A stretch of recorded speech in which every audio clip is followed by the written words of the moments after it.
Ya, saya mulai ya. Assalamualaikum warahmatullahi wabarakatuh. Ya, hari ini masuk ke materi tentang counting, yaitu tentang prinsip-prinsip perhitungan.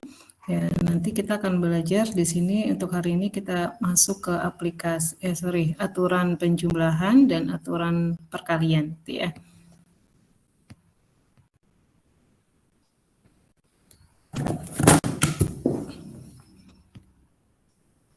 Kombinatorik di sini merupakan bagian penting dalam matematika diskrit. Kemudian masalah pada kombinatorik itu muncul pada saat mempelajari permainan judi di sini. Kemudian untuk menghitung jumlah penyusunan objek-objek kita menggunakan kombinatorik ya. Di sini nanti digunakan tuh tanpa harus mengenumerasi semua kemungkinan yang ada. Jadi contohnya di sini saya punya permasalahan ketua himatika hanya satu orang, yaitu bisa pria atau wanita. Di sini misalkan di jurusan matematika terdapat mahasiswa pria 75 orang dan mahasiswa wanitanya 147 orang. Nah, di sini berapa banyak cara memilih ketua himatika? Nah, di sini kita memilih dari 75 mahasiswa pria dan 147 mahasiswi gitu ya. Kita hanya memilih satu orang. Nah, berapa banyak cara memilihnya gitu ya, kita bisa menggunakan sih nanti yang disebut dengan aturan penjumlahan atau aturan perkalian gitu ya. Kemudian contoh yang kedua, misalkan di sini terdapat 15 restoran Padang, kemudian ada 7 restoran cepat saji, 6 warung angkringan, dan 8 warung sate. Nah, di sini ada berapa banyak pilihan tempat makan di Purwokerto. Nah, kita nanti bisa menggunakan aturan penjumlahan maupun perkalian. Nah, yang ketiga, ada berapa fungsi satu-satu dari himpunan dengan M anggota ke himpunan dengan N anggota. Jadi kita punya domainnya di sini adalah himpunan himpunan dengan M anggota, kemudian kodomainnya adalah himpunan dengan N anggota. Kemudian masalah berikutnya adalah nah ini untuk membuat suatu password ya. Password dalam sistem komputer terdiri dari 4, 5 atau 6 karakter. Nah, di sini setiap karakternya berisi itu digit bilangan desimal atau huruf alfabet. Nah, huruf besar dan atau huruf kecilnya tidak dibedakan. Kemudian ada berapa banyak password yang kita bisa buat. Kemudian permasalahan berikutnya adalah berapa banyak cara yang mungkin dilakukan dalam memilih 6 pemain dalam suatu tim bola basket yang memiliki 15 pemain. Nah ini untuk permasalahan tersebut kita bisa gunakan ada dasar-dasar counting di sini. Di antaranya kita bisa menggunakan aturan penjumlahan, aturan perkalian, kemudian diagram pohon, ada prinsip inklusi eksklusi, permutasi kombinasi, koefisien binomial. Oh, ada lagi sebenarnya ada lagi yang ini ya, apa namanya, prinsip pigeonhole. Ini lupa belum ditulis, prinsip pigeonhole. Ya, tapi untuk yang saat ini kita kuliah mungkin sampai ini ya, diagram pohon. Nah, kita masuk ke aturan penjumlahan.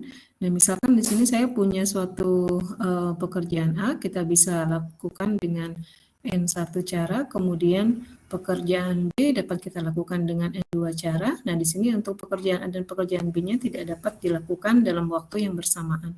Maka di sini kita bisa melakukan N1 tambah N2 cara untuk melakukan pekerjaan tersebut. Artinya di sini kita menggunakan aturan penjumlahan. Nah, ini artinya apa? Di sini artinya kalau kita punya dua kasus yang mungkin terjadi, namun tidak mungkin terjadi bersamaan, maka banyaknya kemungkinan penyelesaian kita bisa menjumlahkan, gitu ya. Jadi contohnya tadi yang ini, yang permasalahan pertama.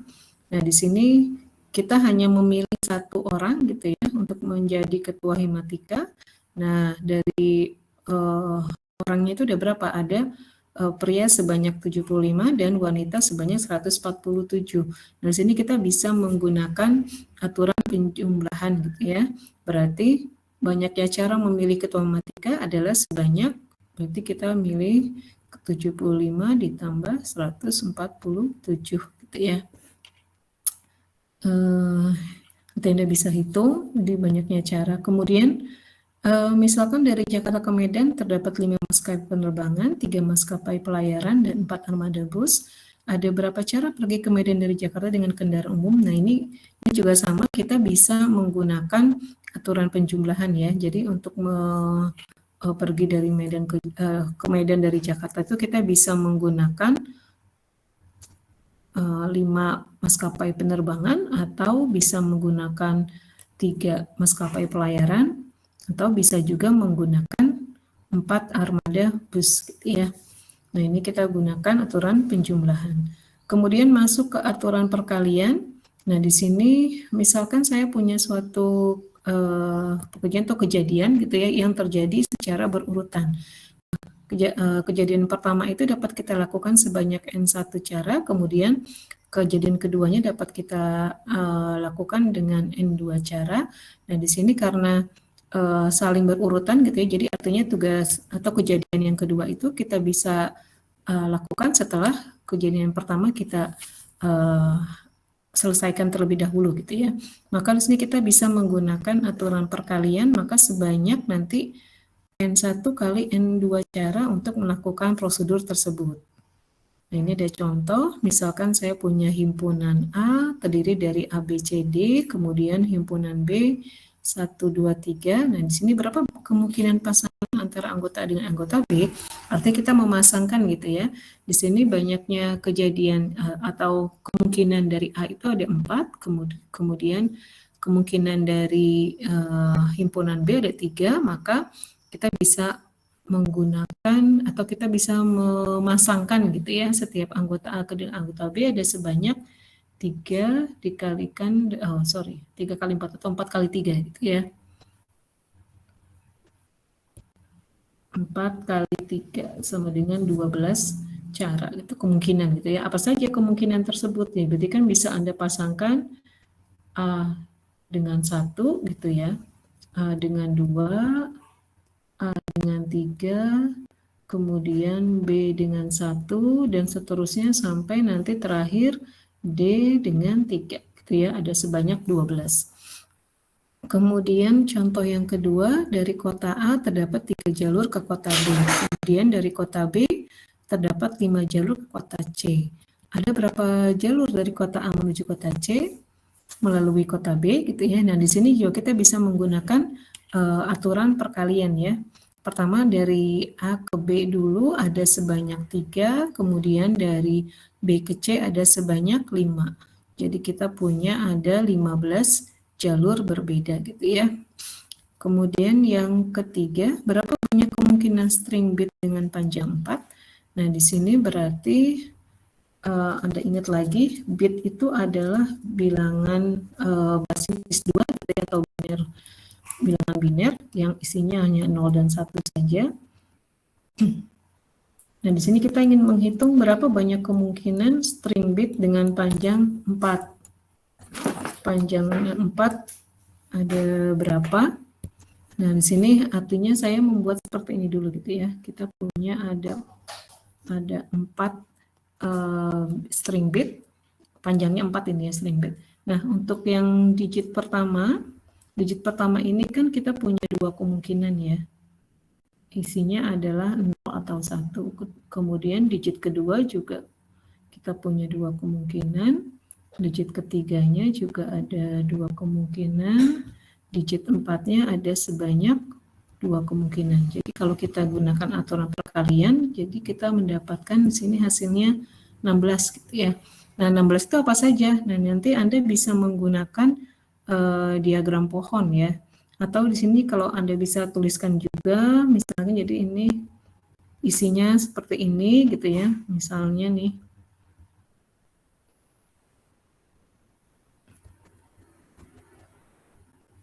Dan seterusnya gitu ya, ada sebanyak 16 ya. Terakhir ini 1, 1, 1, 1. Nah, ini dengan menggunakan aturan perkalian. Nah, berikut ada latihan, nanti Anda coba gitu ya. Kemudian saya langsung masuk ke generalisasi aturan penjumlahan. Nah, di sini kalau tadi kan kita punya dua buah kejadian gitu ya. Nah, di sini ada sebanyak M buah kejadian yang masing-masing ininya memiliki masing-masing cara gitu ya. Misalnya di sini saya punya T1, T2 sampai TM.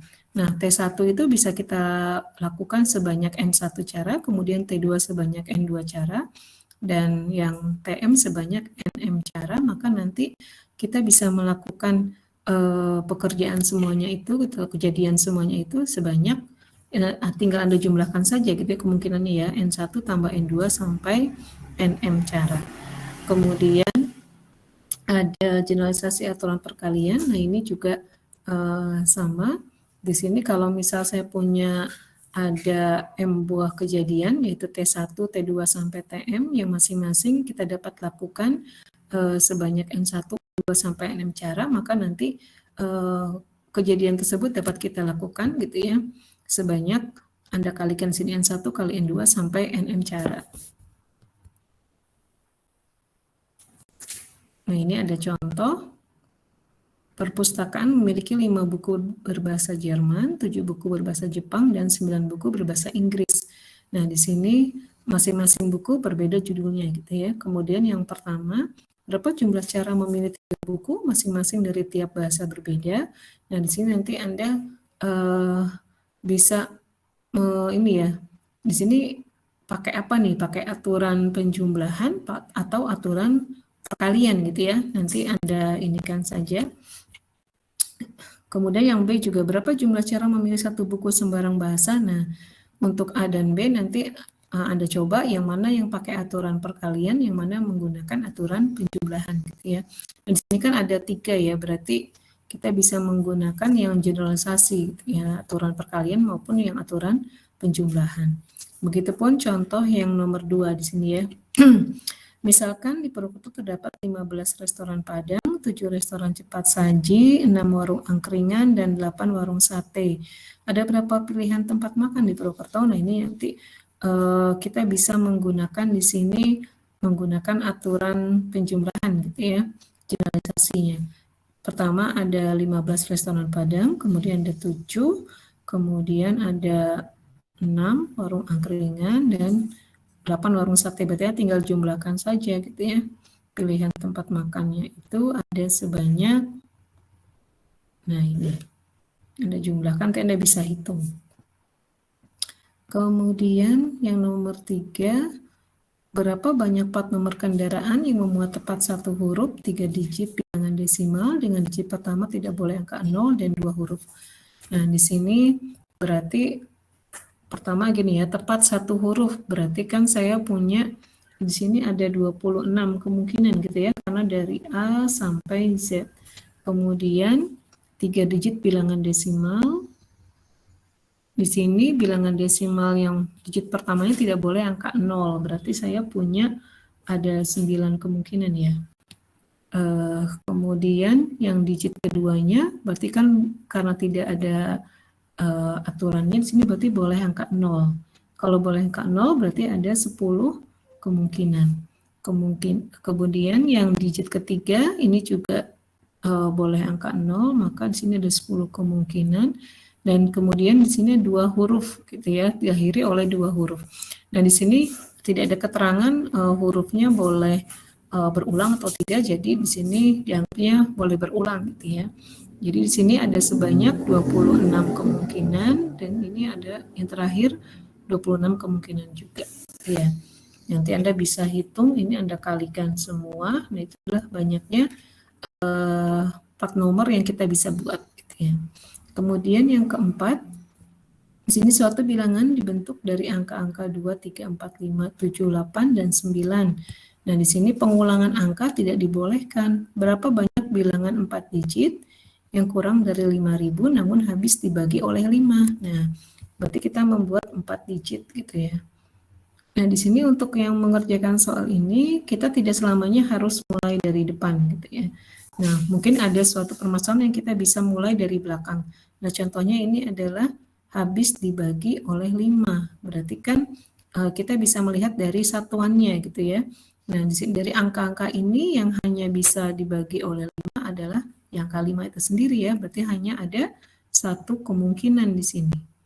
Kemudian kita balik ke depan.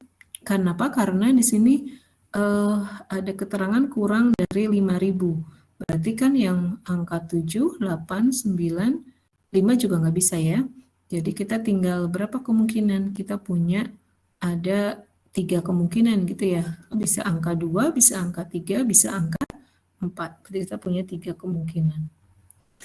Kemudian yang berikutnya, digit berikutnya, di sini saya tuliskan ini ada 2, 3, dan 4 saja. Kemudian yang ini angka 5. Nah, yang digit kedua ini berarti kan tidak boleh angka berulang ya, tidak boleh ada pengulangan angka. Berarti di sini awalnya kita punya berapa nih? 1, 2, 3, 4, 5, 6, 7. Dari 7 itu kita sudah gunakan 2 berarti ya, karena yang depan sama yang belakang. Berarti di sini ada 5 kemungkinan gitu ya. Kemudian yang digit berikutnya di sini karena sudah digunakan dari 5 itu sudah kita gunakan 3, maka tersisa adalah 4 gitu ya. Jadi di sini ada sebanyak berapa nih? 60 ya. Ada sebanyak 60 bilangan yang kita bisa bentuk yang kurang dari 5.000 tapi habis dibagi oleh 5 gitu ya. Nah, ini sebenarnya kalau 60 juga Anda masih bisa mengenumerasi ya, artinya Anda bisa membuat suatu mengurutkan misalnya angkanya 2, 3, 4, 5 gitu ya. Terus ini 2, 4, 3, 5 Anda susun gitu dan seterusnya gitu. Nah, tapi dengan menggunakan aturan perkalian dan aturan penjumlahan ini adalah kita untuk memudahkan sehingga kita tidak perlu mengenumerasi satu-satu gitu ya anggotanya. Apalagi kalau yang contoh yang ketiga ini gitu ya, kalau Anda mengenumerasi satu-satu akan banyak sekali gitu ya. Nah, kemudian ini ada prinsip dasar counting. Di sini kita punya untuk pada himpunan gitu ya. Jadi kita bisa menggunakan aturan penjumlahan dan aturan perkalian untuk merepresentasikan suatu himpunan. Nah, di sini misalkan saya punya A1, A2 sampai AM, himpunan yang saling lepas, maka banyaknya cara untuk memilih anggota dari gabungan A1 gabung A2 sampai digabungkan dengan AM. Ini adalah kita menjumlahkan dari banyaknya anggota setiap himpunan. Jadi bisa dituliskan seperti ini gitu ya. Jadi banyaknya A1 gabung A2 sampai AM ini akan sama dengan kita menjumlahkan dari masing-masing banyaknya anggota pada setiap himpunan gitu. Kemudian di sini juga untuk yang aturan perkalian, nah ini yang pertama. Jadi kalau Anda ingin menghitung hasil kali Kartesian dari perkalian himpunan A1 kali A2 sampai AM, nah maka itu adalah kita artinya di sini menghitung banyaknya A1 dikalikan dengan banyaknya A2 sampai nanti banyaknya AM. Nah, ini ada contoh. Misalkan saya punya untuk membuat suatu password terdiri dari 6 sampai 8 karakter. Dan di setiap karakter adalah huruf atau digit bilangan desimal, huruf besar dan huruf kecil tidak dibedakan. Berapa banyak password yang mungkin dapat dibuat.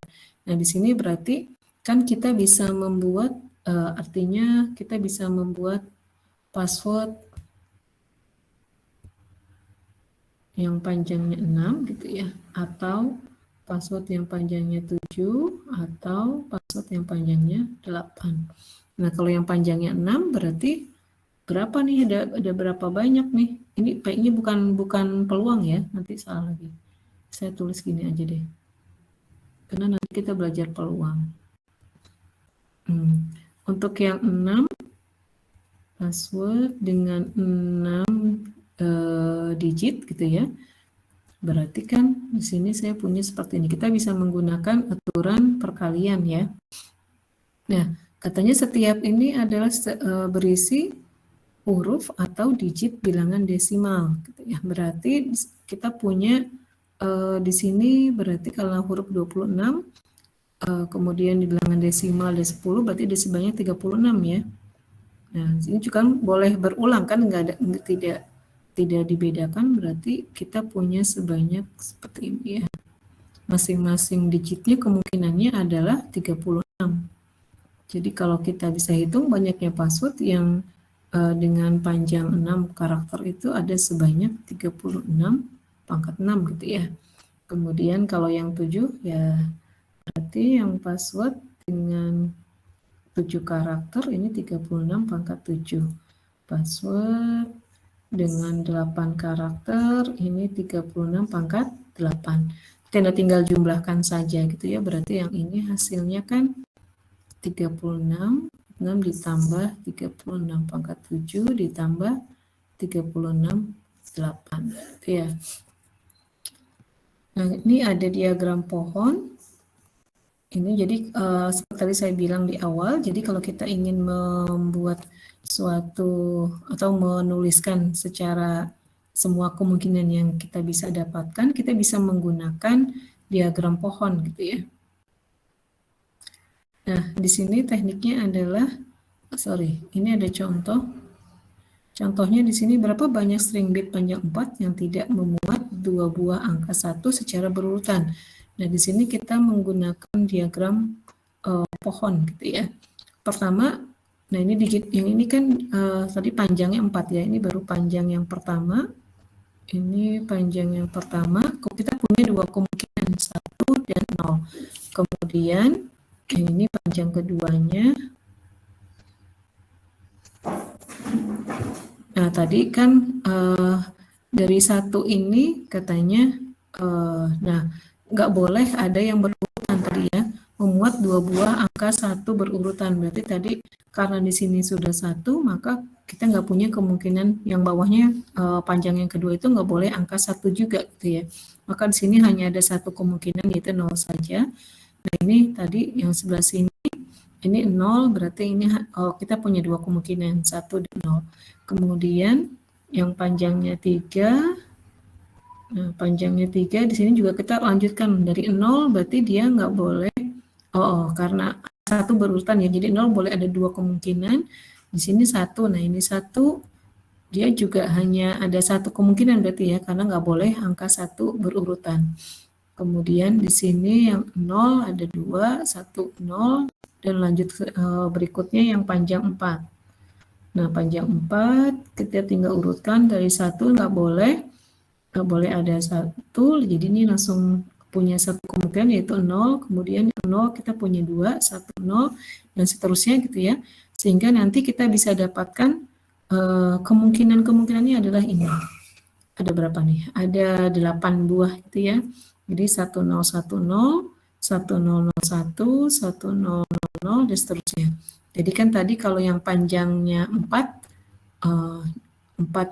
panjang 4 pada biner atau pada bit, ini kan ada sebanyak 16 gitu ya. Nah, di sini syaratnya tadi yang tidak memuat angka 1 secara berurutan sebanyak 2 buah angka 1. Jadi ada sebanyak 8. Nah, ini kemungkinannya. Nah, ini dengan menggunakan diagram pohon. Nah, ini ada latihan. Ini Anda kerjakan gitu ya. Ini mohon maaf karena saya harus ada rapat di Linkas. Jadi ini latihannya saya ini kan ya Anda kerjakan sendiri gitu ya. Ini ada sebanyak 9 soal. Oke. Anda latihan nanti Anda kumpulkan di WA group saja gitu ya. Ya, untuk konferensi saya cukupkan. Saya akhiri. Wassalamualaikum warahmatullahi wabarakatuh. Waalaikumsalam.